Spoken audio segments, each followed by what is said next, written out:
an amazing guest today. I have Aileen McDoug, CEO and Hall of Fame speaker, and she's just put out an amazing new book, Burnout to Breakthrough: Building Resilience to Refuel, Recharge, and Reclaim What Matters. Written by an award winning and motivational speaker, which I just referenced again, Hall of Fame.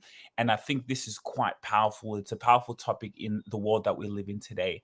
You know, you have been an amazing figurehead with the Resiliency Group and McDoug Communications, specializing in transforming challenges into opportunities for growth. You know, the mission to equip leaders and teams with the tools that they need right now more than ever. Aileen, people are going through uncertainty. So how can they use these situations to emerge stronger, focusing on a culture of resilience where individuals are empowered to adapt, innovate, and excel. So I'm really glad to have you on. Thank you for being so amazing. We've had so many conversations, and Well, welcome to okay, the show. Vera, I want you to come and work for me. I just want everything that you just said. It was like, whoa, he's got it. He's got it. You can be my new VP of marketing or whatever. Thank you. But it's true. It's what you've been able to build from your imagination into reality. So welcome, and we're so excited to learn from you. Thank you. Thank you. Thank Mm. So can we talk a little bit about how did it all start for you, Aileen? Tell us a story. How did it start to where you are till today? you. Well, let's see. I my field has always been communication. That's what my degree is in. I taught school in a rural community, Florida, at the Florida Georgia border, where if you taught grammar, the kids said, "We ain't got none, and can I hold your pencil?" And so that was interesting. But I discovered I was a good teacher, a really good teacher. I know how to engage those kids, how they could have fun and they could learn with me. I left that, did marketing communications for a resort property off the coast of Florida, went through a divorce, came out to California, and within short order, I did corporate communications for a national healthcare company. In 1 year, burned out. I don't like this. And what was interesting, it Mhm. was the environment, not the product, but the people in the corporate office were so incredibly self absorbed and selfish. I learned how not to be a leader by watching them. I went with a PR firm handling primarily multinational clients. But again, it didn't fill my heart. I didn't care if some CEO got his face on the cover of USA Today or Time Magazine because they were missing it with the people inside. They were Mm. screwing up. I said, I can't do this. And that literally was 45 years ago. I left. I said, I can't do it. So I didn't know what I wanted, but I knew what I did not want. And in really short order, when I started my own organization, my very first book was called Work for a Living and Still Be Free to Live. And I have always looked at how do you put together the work that you do and the life that you lead in a congruent whole that gives you purpose and meaning. And that has always been what I've looked for myself and for my clients and for the people I have around me. And that's really what it was. And so I've had this book, this one you just mentioned, that's the eighth book that I've written. But they all somehow seem to focus on, and one of them is called Talking Cheap is Priceless, Connecting in a Disconnected World, which people can actually download it in an e-form from my website. But all of that is it. How do you create the connections that allow you to feel you matter and you're doing work that matters? Hmm. That's incredibly powerful, and I want to talk a little bit about that. You may have mentioned earlier because, to be honest, Aileen, like sometimes people talk about burnout and sometimes even work-life balance, but I don't understand like what does burnout even mean? Like for me, I could be here and I love what I do so much. I'm so passionate about it. I don't understand what burnout or work-life balance means because this is what I love doing. This is what I'm good at. What does burnout even mean? Is it I'm not passionate about? Is burnout being not passionate about something anymore? Because how can you burn out for something that you love doing? You actually can. You can. Yeah, actually, if you did what you're doing 24/7, at some point in time, Sujira, you have to hold back. You have to take a breath. You have to center down in yourself because it's kind of like you can't ride a horse at its fastest speed without the horse eventually going down. Well, we've got horsepower inside of us. And so burnout is, and it can come. See, you're connected, which is very obviously you're connected with something that you passionately feel about. Most people are not. So one of the tricks is to, number one, recognize when this is burnout, which can be everything from people think it means exhaustion. Well, it can also be on board stupid. It also can be I keep going through the motions, but I'm not getting anywhere. I don't feel appreciated. I don't feel valued. All of those things can lead to what we call burnout. So but it's the exhaustion of trying to do stuff that doesn't matter anymore. And it leaves behind, because you have another world, Rajira. You're from Australia. You've got family back there in Australia, I'm assuming. You got Mm-hmm. family? Yeah. Yeah, You have a yeah, wedding ring on. I saw you got a wedding ring on, yeah, right? yeah, yeah, Yeah. yeah. See, look at that smile. I see it. Yeah. Yeah. I do it. Gotcha. Gotcha. So you got to pay attention to all of those things. And so this notion of work-life balance, because I've always disliked the word balance. I want to put it in quotes because balance implies equality. Like a pan scale of justice, life is never going to be equal.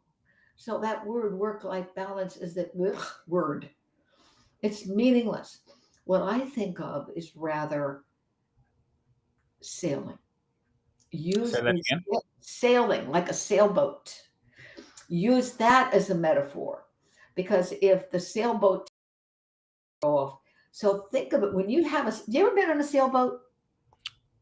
I think so. Yes, I think I have. Yeah. Have you seen a sailboat? Yes, I have. Let's find out. Okay, so if I was standing up and I could act this up, life is like being on that sailboat. When the wind shifts, we have to shift. If you don't shift, if you don't come back, you're back in the water. So if I think of work life integration, if I think of this notion of burnout, how is it that I sail in my boat? And then if I think about sailing in my boat, there are a couple of truisms. One is you never sail a sailboat from one point to one point. It's always tacking. Yeah, a little Mm, bit of this, a little bit of that, a little bit of this, a little bit of that. That's the way life goes.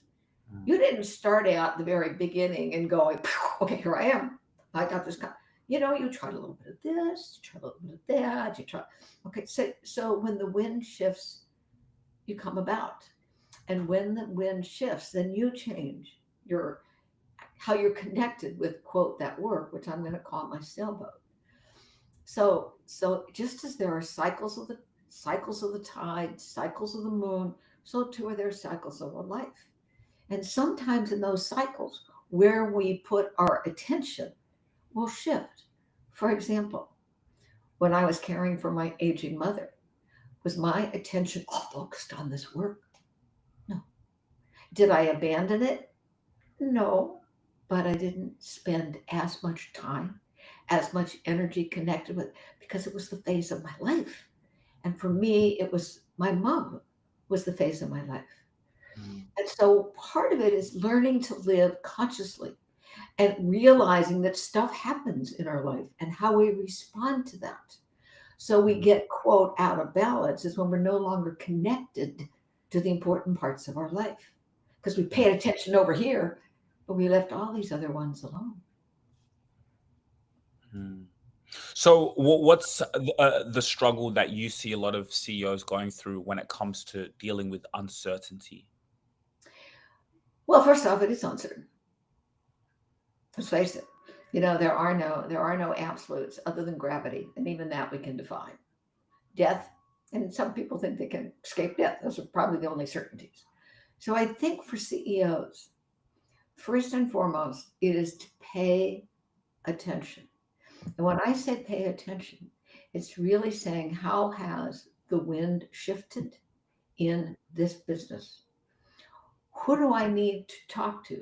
Because sometimes CEOs are so far removed, and I've seen this happen so often.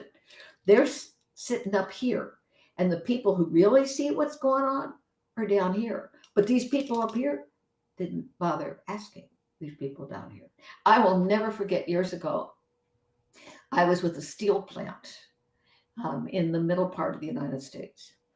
And I went in to, here was the big tower where all the big leaders, they were in there for the Steel Service Center, that they're all there and blah, blah, blah. And then I went over, I had to put on a hard hat and all that stuff, went into where the guy was sitting at the top of I can't even remember, it's kind of like a tower, but he was watching the molten steel as it comes off and it begins to form bricks and stuff like that. And he had a dashboard in front of him and kind of sat there like this. And he said, I've worked here for 20 plus years, about 2 months, I'm going to retire. Those guys over there, they never bother coming and asking me what I know. I know some things that could help. Wow. They won't ask me. And it was so interesting. This really was years ago. So hopefully that plant has changed some. But when I talked to the executives, one group of executives wanted to say, no, we don't need to go talk to them. And yet here's someone who's right there with the product, sees what's coming off. And he said, I know some things, but they will not ask me what I know. So I think that's a really important lesson for anyone in leadership, whether it's a profit, for-profit, nonprofit, because the closer you get to the product, the closer you get to the customer, you understand what is the shift, what's going on. Makes sense? A lot of sense. So you said the closer you get just there to the customer. Can you explain and emphasize on that a little bit more? Okay. I'm trying to think of a really current example.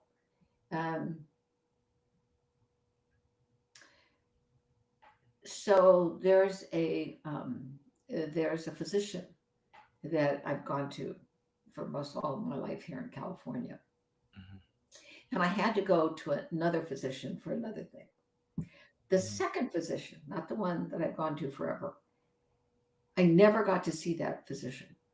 I talked to his physician's assistant. I talked to the person at the front desk, but I never got to see that physician until it was time to do what it is that he needed to do. I was not connected with him. I didn't know him from Adam, and he didn't know me. The people I had developed a relationship with were back there. And so when it comes time to deciding what physicians do I want to do business with, I want it with this one that we've had all this time, who has taken the time to know me, to know what was important to me, to know my husband. So that physician was close to me, the patient. So that's what I mean by getting close to the customer. Who is the one that benefits most from your efforts? The customer. Yeah. Mm. And it's so, and of course now the world is in such a chaotic place, and the here in the United States we're really in a mess. We're in a real mess right now because they're getting rid of a lot of people who were close to, quote, the customers, meaning the citizens, and they've gotten rid of them. So it's going to be interesting to see who really knows what the customer, the citizen, wants or needs. You know what's interesting? I was reading a book, I believe, with the guys from Good to Great, and they said a CEO, 80% of their time should be spent in the field with the customers, with the employees. They talked about Walmart, and when Walmart was, at its beginning stages, the CEOs, they would be in the store with in the store. Every morning they would have a team meeting in the Walmart store. The big guys there. As a CEO, your time should be spent 80% of the time with your customers, with your team. That's true. And that's a classic book, Good to Great. Jim, the author is Jim Collins, right? Jim Kouzes. Is it Jim Kouzes? Was that the author? I don't Yeah. think that's right. No. But in any event, yeah, I mean, it's a classic. It's been out, 20 years? 20s. It's an old book. But what it said is still accurate. That you need to know what the customer says. It's one of the things that we hear now in the United States. A number of these people who've been elected to political office do not hold town halls. They don't want to hear what the citizenry who had got to them wants. They're afraid to hold town halls. Now, that's on a political side, but you could do the same thing on a product side, on a citizen side. So yeah, that's, it's important because I could be putting something out as a product, and the truth of the matter is my customer over here doesn't like it. It's the wrong size, it's the wrong color, it costs too much, it's heavy, it's a blah, blah, blah, blah. But I made decisions, and I have people who report into me, but who's really listening to the customer? Years ago, when I worked for another organization, the person who knew a lot of what was going on with the quote customer was the receptionist, because the receptionist was sitting there and would listen to what the people were talking, and she would ask them some questions. And she was really intuitive, and she picked up some fascinating pieces of information about what this client was. But nobody ever asked the receptionist, hey, while you're sitting here, what is it that you're thinking? What is it that you're noticing? And you see, these are quite powerful lessons. And so, what was the reason behind your book? The one we just mentioned? Yes, correct. Okay, yeah, because I said there are 8. Okay. Yeah. Well, Yeah. one thing, just before that book, I've written, when 9/11 hit in the United States, I wrote a book called The Resilient Spirit, Staying Right Side Up in a World That's Upside Down, because everything seemed upside down. And they were small lessons, but if you just took one of them and worked on it a week. And as time has gone on, one of the things that I've seen is that burnout has become more and more prevalent. In fact, the World Health Organization, back in let's see, what year is this? I'm going to get my years wrong. Today is 2025, so it would have been in probably around 2019, right? Excuse me, 2019, declared burnout to be a global pandemic. That it wasn't just in the United States, it wasn't just in Europe, it was everywhere. And when the United World College, I'm saying UWC College because that's where my sister is right now. She is the chair of the board of United World College in Costa Rica. In fact, I'm wearing her shirt because I told her I would wear it all the time she was in Costa Rica, so she knew I was behind her. No, it's the World Health Organization declared it as this global pandemic. And we were seeing it wasn't just in the United States, it was everywhere. And Australia was one of the nations that had increased numbers of people with burnout. And that's when I thought, okay, so I need to write this book. But when I write very straightforward and simple. I've looked at some of these books and they're like this thick, and you can hardly read the little tiny print like this. I believe in being very forthright, very practical, very doable. And if you're suffering from burnout, who wants to sit and read a 700-page book? No, no, that doesn't work. So that's what actually prompted me to do that. And when it came out, it was lovely. It was chosen one of the top 10 books on burnout when it was published, which was just great. And there's all kinds of resources. I have a monthly e-zine which I publish. And I also have blog posts, and I do another small newsletter on LinkedIn with different insights. I think learning to me is never out. It's always learning. And I write so that I learn. It clarifies my thinking. And I think I read in another book that when you're teaching, you're also learning. That's how you acquire more information, by giving out what's coming. So that's why 8 books, that makes so much sense. You've been on a journey of lifelong learning, which is it's writing clarifies. I say that to many people when I give them advice. I said, do you keep a journal? I write in a journal every night. And what it was that I did, if there was a learning that was there. And so what writing does when you're writing a book is what is it that I really want to say? Why is this important? It has to be important to me. I'm just not writing for some ghost that's over there. It has to be something that I would be willing to do. Oh, I understand that. Oh, that's a great lesson. Let's put that in there. So writing to me is my teacher, one of my teachers. Mm. Wow.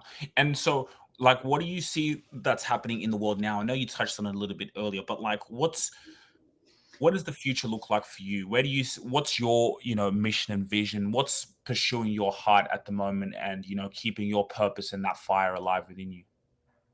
Oh, I hate that question. Yeah. Actually, it's a very good question.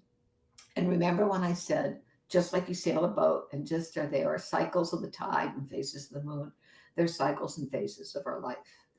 I'm at the place, Sujira, where there's more behind me than in front of me.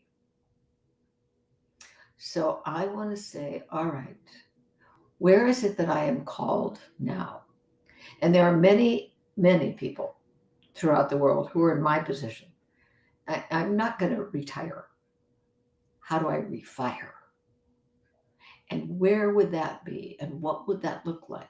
So for me right now, I'm on a journey of listening, of seeking, of paying attention, because it's not going to look like it did 25 years ago. I also know that I have two that I know. These are very important to me. The first one is I have an amazing husband. We've been married for 45 years. He is 17 years older than I am. He is my number one. Whatever he wants, we'll do. So does that mean work will shift? Absolutely. The second priority for me is saving my democracy.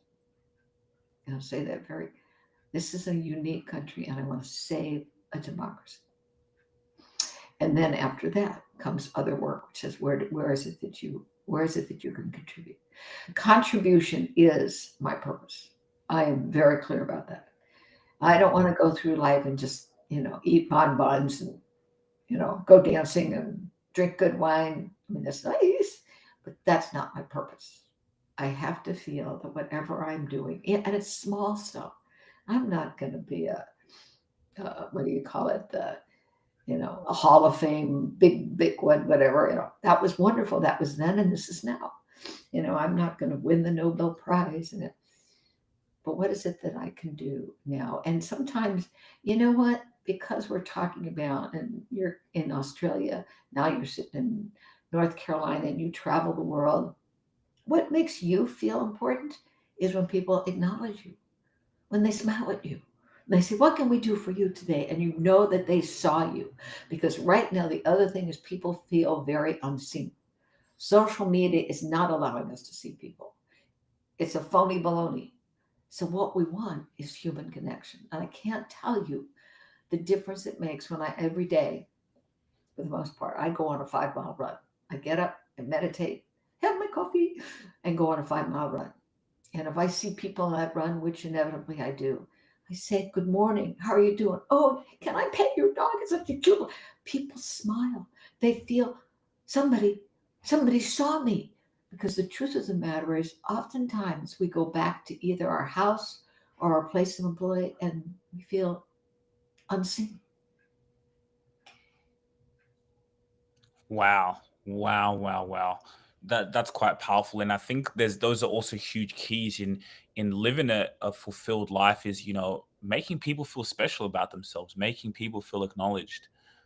So let me ask you, when you're in the buying process, let's say you're a customer, is that what helps you make that purchasing decision? And I know you touched on it a little bit earlier. Is it the ability for someone like to keep those touch points with you? Is that what makes you say, you know what, I want to, let's say, spend money with this person or something like that? Okay, let me tell you why that question is difficult in some ways to answer. Right now, the way most of us buy things is through a third party that we don't even see. Amazon. As much as I dislike Jeff Bezos, there are some things I can only get on Amazon. Yeah. Don't want to give the guy money, but it's the only place I can find it. So do I have a relationship with it? No. No, that doesn't. So let's talk about some buying decisions where you are closer to the person who would offer you the goods. And I'm looking around my house right now. The closest was we needed to have a whole window. My house is old. We needed to have a whole window replaced. And I had two potential vendors come to tell me what they would do. One of them was very flippant, kind of buzzy. Yeah, we can do this. Yeah, no problem. Yeah, it'll cost you this much. The other one came in and said, "Oh, what do you want? What are you looking for in that window? When you sit at this little table that you sit there where you and your husband sit and have dinner, what do you want to see?" That asking that kind of question about me, not just here it is, there's a window, go for it. Guess who I chose to do the window? Mm, mm. So it was was it in the question he asked, or how he made you feel like, wow, he's even just thinking, yeah. What was it in that question that made you feel some type of way? Well, first off, digging deeper. It's not just saying, okay, here's what the window looks like. Oh, here's the phone. You'll do these things. Okay, will that work? Yeah, Let's build. say, when you use your phone, what do you find yourself using it most for? What's the most valuable part about this phone? Do you take it? I take it with me when I run. Okay, so if we're going to do that, what kind of case do you need for it? I mean, I actually have, I can put money in here. Here's this, I can put this over my wrist when I walk. So that's a very simple example, but it was asking the kinds of questions that says, I'm not just here to sell you a product. I want to understand what it is you want that product to do, because we might not be able to do that. In fact, I just got an email today from some person, don't know who they are, wanting to obviously me to hire their services so they can do some tweaks on my website. I love my webmaster. And so I said back to them, I said, well, number one, I'm tied up today. Number two, I love my webmaster. But if you want to show me something, and it was really interesting. I haven't looked at it, but the person responded and said, here, just look at these. If you see something that makes sense to you, why don't you have your webmaster give me a call, see what we can do. So they were willing to allow me to, quote, test the product without ever saying yes, no, maybe so. I haven't seen that in a long time. Mm. You haven't seen the ability for someone to allow you to test the product first, and then is that what you hadn't seen in a long time? Yeah, I think that would be it.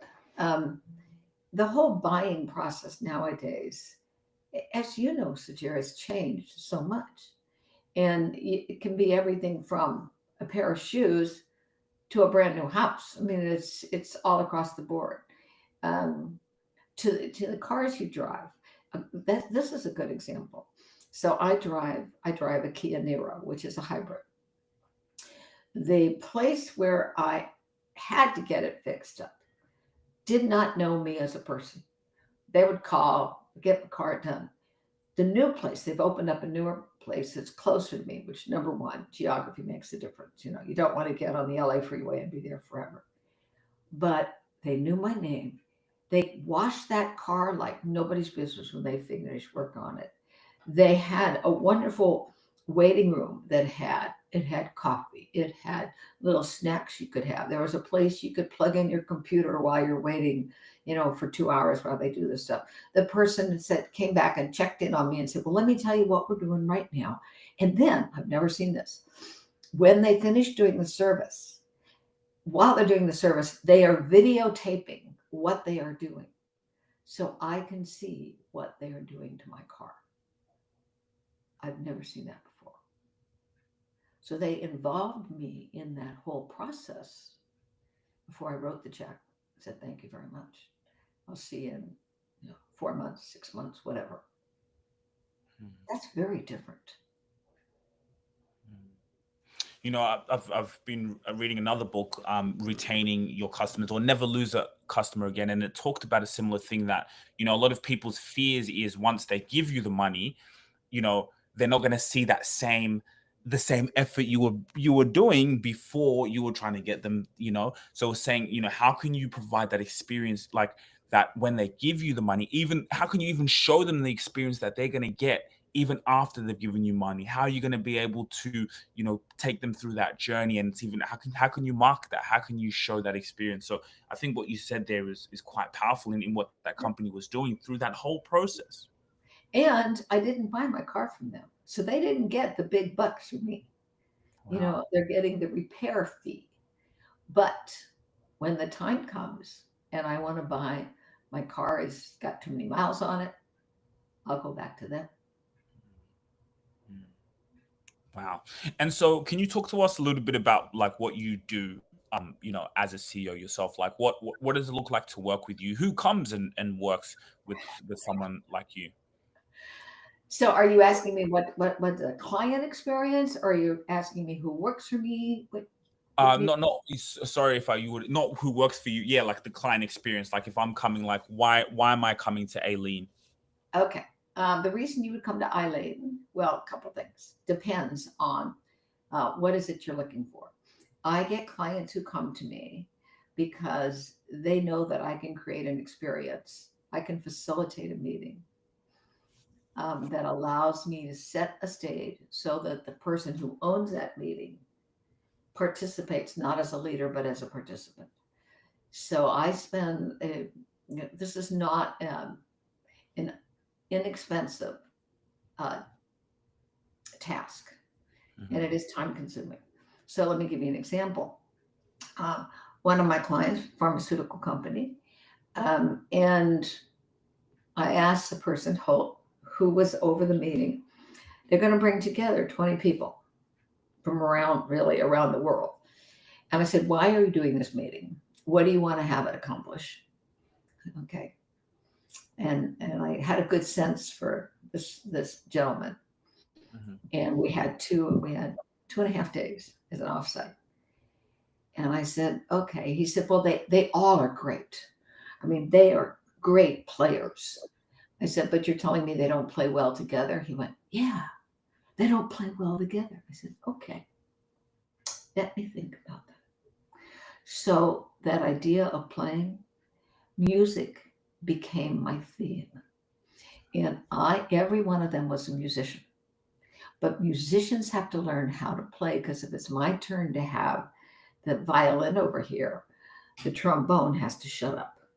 And so I was blessed with being able to find this wonderful videotape of a gentleman who at one point in time came from Venezuela and was the head of the LA Philharmonic. His last name was Dudamel.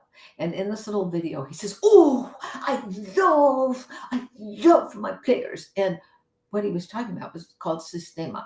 Sistema puts musical instruments into the hands of children of the very poor. Mm. And many of those instruments, the children make themselves Mm. out of cardboard boxes and this. And he said, I love them.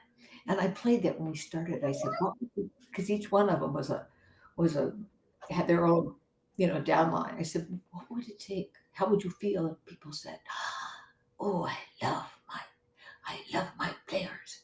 So the whole thing was about, who sits around the table? How do we learn to communicate with each other? But who sits around the table is not just name, rank, and serial number. So I had them tell me a couple things. Number one, what's your favorite song? Number two, I want a picture of you as either a teen or a toddler. Mhm. Number three, if you could be anything in your whole world, what would that be? And in the course of our time together, I'd flip up a piece of music. I don't know. There were 23, 25. Anyway, I'd say, okay, whose favorite song is that? Look around. And this song was a head song from the 60s. In a gotta defeat, but. And they're looking, I go, whose song was that? Turned out it was the song of the only attorney in the group. Now, did that give you a different picture of the attorney than just when he's sitting there? When I put up a picture of someone as a teen or a toddler, I'd say, okay, who's this? And they would guess, because we were all babies. we were all toddlers, just like you got a darling little toddler there, I can tell. Mhm. And then it's a different picture. And then when I put up, and I would scatter this throughout the time, and then I'd put up, okay, this person wants to be a, and whatever it was. Who is that? And then turn around. Because what it did is it took a person that looked like this and it put clothes on them and shoes and hats and a passport and whatever else. And now it wasn't just Joe Schmo doing this. It's a bigger picture. And now, like I said, it takes time. I spent a lot of time. I interviewed every one of those people, asked them the same series of questions. And then what I would do, I would come up with a small summary that was a summary, is what collectively what they said. So if somebody said, well, what really makes me crazy about this company is we serve noodles in the cafeteria. If no one else mentioned noodles, we are not wasting time on noodles in the cafeteria. So it looked for what was the common threads when people would respond. And that's what we worked with. That's a very detailed explanation. And I don't, unfortunately, get the opportunity to do that often because time is so precious that it is an expensive endeavor. But I think it allows you to see someone in their own right could do these small kinds of things where we begin to see people as full human beings and not just title and a curriculum vitae. Mm. Wow. And like even just your ability to tell stories is so awesome. So like even when it comes to the employees, right? Like as a CEO, you have a team, and how do you help your team members, your employees navigate around uncertainty? Where I'm seeing it every single day, all these big companies, they're cutting jobs left, right, and center. I think I saw last night, I can't remember which company it was, So how do CEOs, employees, and you're nothing without your team. Your team is what helps you, right? No one is anything without their team. So how do you help your team, or a CEO can help their team navigate uncertainty? That's a really hard question because every team is different and every organization has its own challenges. If you think about the sailboat, some of them are sailing in the water of Tahiti and it's just smooth. And others are in the North Atlantic with waves going like this. So I think the first thing is to get some real grounding on what is happening. The Mm. second thing I think is the willingness of senior leadership to actively listen down line. What is it that you're observing in the role? What is it you need from me to help you do a better job? Is there a place where you think your skill could be more used? Those are real reflective questions. And you have to come, when I say active, you haven't made up your mind what the answers are. You don't know what those answers are. You have to listen to them. Not everyone is willing to do that. Mm. Listening, listening, listening, listening. I love Listen. that. Well, I want to play a game, a little bit of a game with you.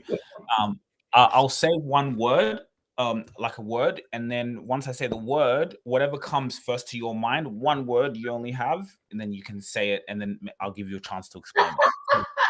Mm. Okay, I'm game. Game. Resilience, resilience.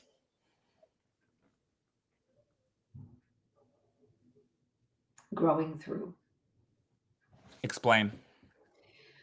The dictionary definition of resilience is basically to bounce back. That's what everybody tells me. Mm. Human beings don't go back. You are different today, Sujira, than you were yesterday. I'm different. So when events happen, it's how do we grow through them? So to me, resilience is about growth. That's the word I put with it. Resilience is about growth. It's also about energy management. At the end of the day, we're just bundles of energy. And where does that energy go? What gives me energy? What depletes my energy? And how do I renew it? Mm.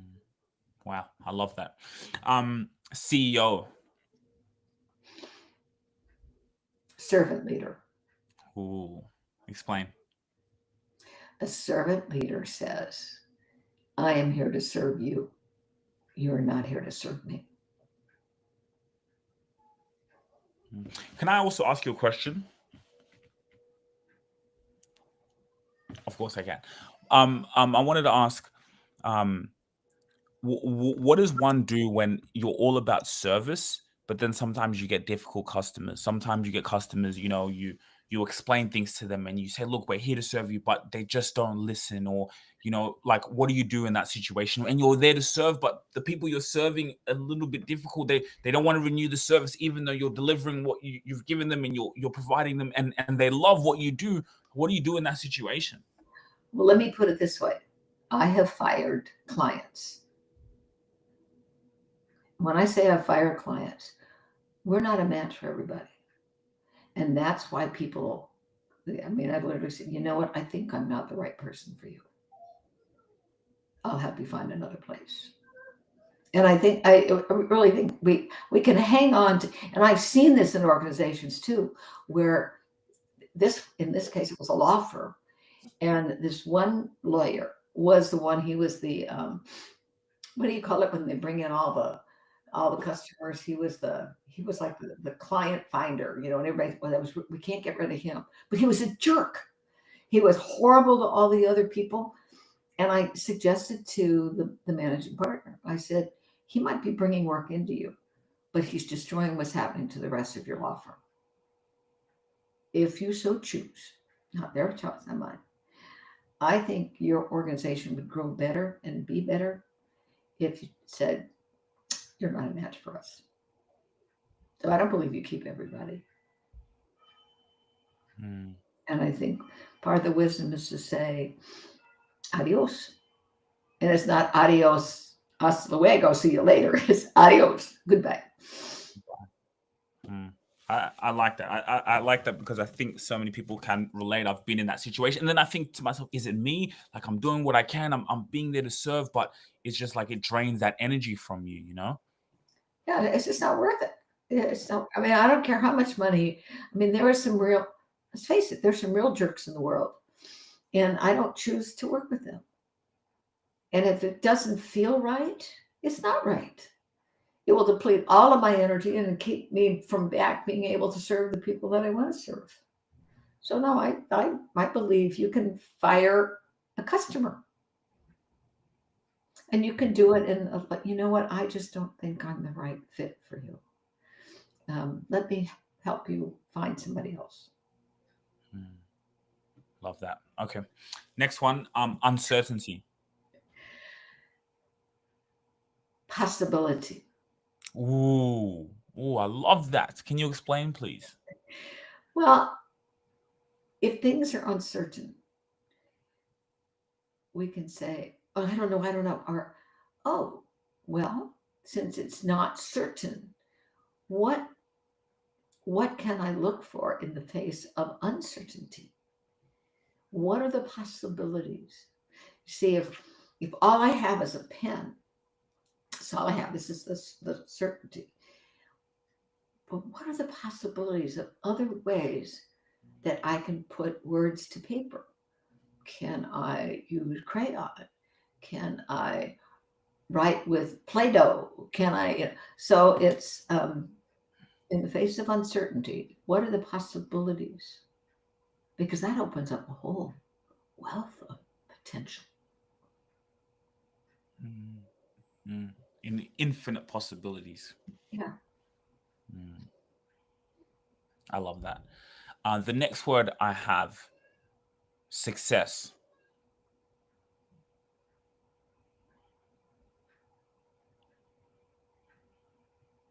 A job well done. And well done depends upon who's defining well done. But for me, success for me feels that I walked away and it was good. That's success. I had to go pull out some old scrapbooks to look for something for a dear friend. And I found, I hadn't looked at this forever, long ago and far away, 1999, in fact. I was the chair of the national conference for my professional association. So that's about 2,000 fellow speakers. And, you screw up on a 4-day conference with your colleagues, you got bad karma forever. And I had a great team, and we pushed the envelope out. But one of the things we did, it was our whole thing, was all about collaboration, cooperation, and being able to see not the same people you always see at the front, but all kinds of different people. And I had forgotten about that until yesterday. I read some of the things that people had written me in 1999. It was like, wow, it fed my heart. And it was, for me, it was the definition of success, was to feel that the job was well done. Awesome. Money. The first word that comes to mind is freedom. Ooh, yes. It does offer us a sense of freedom. But then you also have to question how much money is enough. Which then I think it transcends, instead of freedom, it becomes the end in and of itself. I mean, Elon Musk wants $1 trillion paycheck. How much money do you need? What could that money do? So it depends. So for me, it would represent freedom. But for some people, it's handcuffs. The more I get, the better I am. And we've seen people like that. People on a public stage that they just give me more, give me more, give me more. But it doesn't make them any more worthwhile. Yeah. I like that one of freedom. I was talking about it the other day. And then sometimes there's such a negative connotation around money. And again, I really love that word, freedom. It gives me the ability to be free. And for me, again, I just also see it as a source of energy. What value can I provide in the world? How can I solve people's problems and live in that purpose? And when you're doing that, money just also becomes a byproduct. And that byproduct allows freedom to be able to continue doing what? Serving people. Yeah. And see, that's what I think motivates you, Sajira, is you are doing this because your purpose is to provide value to the people who listen to the words that you said. If you didn't think you were providing value, you wouldn't be doing this. And I have a feeling that part of that purpose is also to create a better world for that little one whose curly hair I saw. Just a little boy or a little girl? Well, to be honest, it's a little girl, but so I'm here at a family's house, so it's their daughter, but she's like, it's like my cousin, but it's still true what you're saying. Yes, and for the kids who are going to come, I think about my children who are not here yet. I think about them every day. Like, how can I, exactly what you just said. Yes. How can I make that world a better place for my children? How can they see this legacy? How can they take what we've been able to build and take that even further and provide value? So it means a lot for you to say that, by the way. Thank you. Okay. I love little girls. I just love them. But look, you have been so amazing. How does time just fly? Can you imagine? We've just been here. It feels like it's been 2 minutes and time's flown by, honestly. And for the people listening, I'm sure they've gotten so much value out of this conversation, and I'm sure we'll be able to do so many more things in the future. I really appreciate you for taking the time to be here, and just, your life experiences have been so powerful, and they've inspired me. And I'm going to take this call and just be like, boom, I can go in, and, you've helped me answer a lot of questions. So, and I'm sure if it's helped me, then it's helped so many people who are listening. So thank you so much. And thank you for your patience with the people listening or watching this. I presume it's a watching too, since we videotaped it. That we tried this once before, and I couldn't. We were in different. Somehow the wires got crossed and it didn't work. So I'm glad that we made it. I'm glad that we made it work. So thank you for your consistency, and thank you for being a very intriguing and interesting interviewer. I've enjoyed it. Thank you. Thank you so much. We'll keep in touch. And for anyone out there, please, guys, go and get Aileen's new book, quite powerful, Burn Out to Breakthrough, Building Resilience to Refuel, Recharge, and Reclaim What Matters. We will put in the description here. This is also live, by the way, so we do go live, on LinkedIn, which is quite a powerful platform. And then, usually after we'll put it up on YouTube. So even it's on YouTube right now because it's live, but still anyone, they want to get your book, they can purchase it in the description. Thank you. And I assume you're going to send me the link or whatever, so we can put it out on our network too. Yeah, definitely. I'll send you this live, and then when we do like the full episode as well. Great. Thank you. Thank you so much. You have a wonderful day.